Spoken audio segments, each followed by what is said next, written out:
Bila shaka ni saa 10 alasiri majira ya Afrika Mashariki. Matumaini yangu kwamba ubuheri wa afya popote pale ambapo unatazama taarifa hizi za Mbiu ya KTN Alhamisi. Karibu sana kwenye taarifa hizi. Mimi ni Suleiman Yeri na mwenzangu Ishara ni Philip Omondi. Tuanze na hili. Huku uchaguzi mkuu ukiendelea nchini Uganda, shughuli za uchukuzi na biashara zimeathirika pakubwa katika mji wa mpakani wa Busia hii leo. Abiria na wafanyabiashara wakipungua kufuatia uchaguzi unaoendelea katika nchi jirani ya Uganda. Mabasi ya masafa marefu yamesalia kuegeshwa katika stendi ya magari mjini Busia. Abiria wengi kutoka nchi jirani ya Uganda na mataifa mengine jirani wakikosa kusafiri kama ilivyo kawaida. Mpaka huo umesalia na shughuli chache licha ya Alhamisi kuwa siku ya soko. Wafanyabiashara hasa wa nguo wakisikitikia kukadiria hasara maradufu, kwani wengi wa wateja wao ambao hufurika kutoka nchi jirani ya Uganda.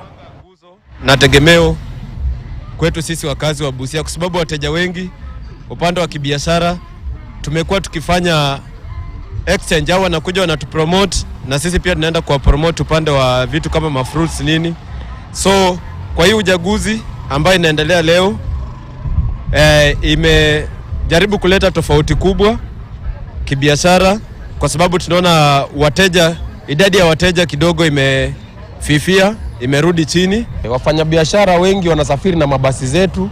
Sasa hivi wamepungua kulingana na kura ya Uganda, wanaofia labda itakuwa fujo. Sasa wameogopa kuja huku. Mpaka wa Rwanda, Waganda wote tunawabeba wakienda kuchukua vitu Nairobi.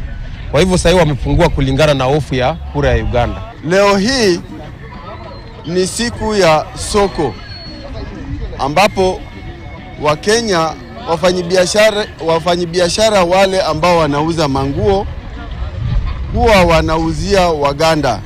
Manake tuko na demand ya used clothes in Uganda. Lakini leo hatujaona Waganda wakiingia Kenya kununua manguo. Baadhi ya viongozi wa kaunti wa chama cha ODM wamemtaka kinara wa chama hiki